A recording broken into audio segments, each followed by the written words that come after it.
niggas is cipher. But parents will tell you it's nothing new under the sun. Everything revolves around us. Everything go around. And that is a fact.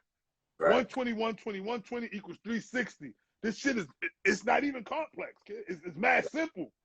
Yeah. But with other ingredients and adjectives, the shit turn out gumbo or some shit. You feel what I'm saying? It'll be mixy. That's real. That's real. And that's kind of why, you know, I feel like where we are right now in the culture, we have such a separation because, you know, some of the guys don't want to do the research on what's going on in history or where the culture came from, how it evolved, who were the real influencers, who adopted what to make it bigger, you know. No, they don't want to do that.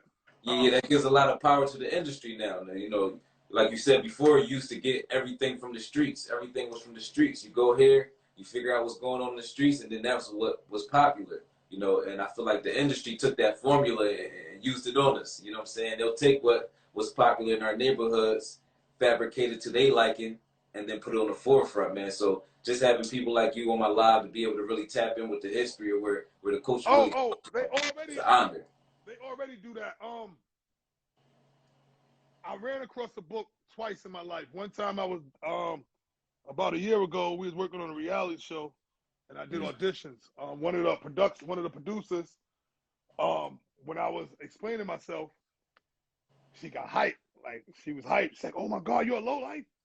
She said when she was in school, she majored in marketing, business, I mean. And she read a book called Marketing Geniuses. Okay. Right? And they had a whole chapter called Walking Billboards. Right. And it was talking about us, lowlifes. Oh, when we were children. Unbeknownst to ourselves, we was walking billboards for Ralph Lauren. We didn't know no better. Right. That's crazy. That's facts. But guess what? The same shit go on right now today. All we do is name other people's names. Me, all the time, Mr. Foreign. Rudy, yo, Heavy Duty, and Gucci, bro. And Louis, yo. All I do is name other people's names, though. And that's going to families. Right. Other people, that's other people merch I'm selling and promoting. Right. And guess what? That's leaving a legacy. Mm-hmm. And generational wealth. Right.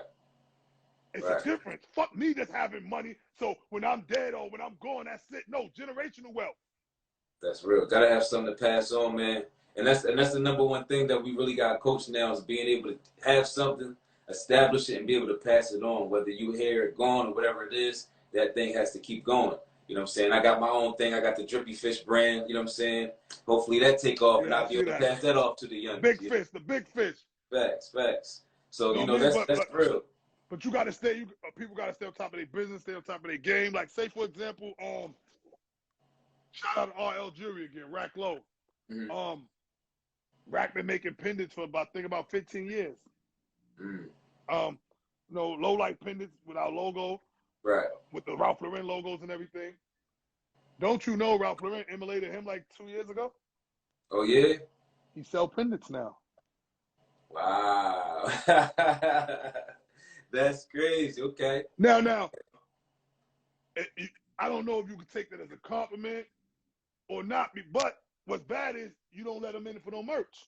That's like me pulling something off your page, right? I borrow post off your page, but I don't tag you. Right. That's kind of like how, you know, Dapper Dan's situation was. You know, Dapper Dan got his thing going, and then once they seen that it was really building the brand without them paying this man, it was a real thing. You know what I'm saying? Gucci and, you know, these brands really. Oh, you brought up Dap. Yeah. Yo, Lowe's, 2 L's up, 2 L's. You brought up Dap. Right. I love bringing up Dapper Dan for this reason. What Dapper Dan did in the mid 80s, or early 80s, what he did was technically we say trademark infringement. He didn't have permission from none of the major conglomerates to alter their material. Right.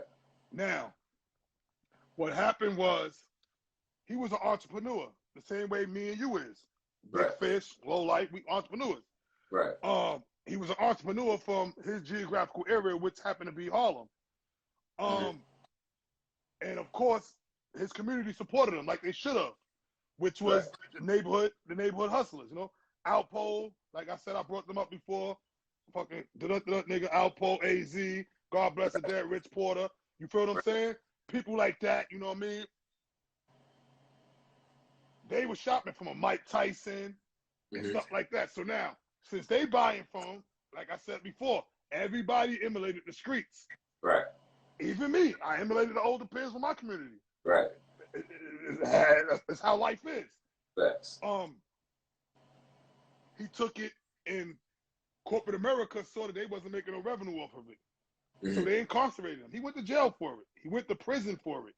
Right. But now, I don't know, a lot of people may not notice, but I'm going to break it down. Who was that? Mark Jacob and Carl Lagerfeld.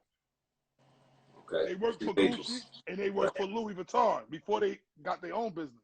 They were designers. In the early 2000s, when I first got locked up, when they first brought all that stuff back, you see they emulated Dapper Dan. It came out. See, when I was a child, the Gucci shirts and all that, no clothes had monograms going all around it. That was only luggage and pocketbooks. Right. So anybody that knew about real fashion back then knew that that wasn't real. Right. You see, if you remember Jay-Z old song say, I got real G's on my chest. I don't need Dapper Dan. Right. He had a Gucci shirt on. Like, I had Gucci shirts. We had real Gucci shirts on Fifth Avenue from the Gucci Mansion with the Italian flags going all around it. Or go to Secaucus, New Jersey, the Gucci outlet, and get the Gucci kick. You know what I mean? Niggas wearing real G shit. So, what they did was they went and looked at Dapper Dan, Madonna. They looked at that era, the graffiti era and all that, and emulated it. Right. So now, that's what brought it back out in the modern sense. So now when Dap came home, they did a smart thing. Gucci did a smart thing. Fuck it, let's get a brother a job. Yeah. They gave him a job. Licensed it, let him do it in his home. She got a store in his house, in his brownstone, I mean. Let him do that and eat, because guess what?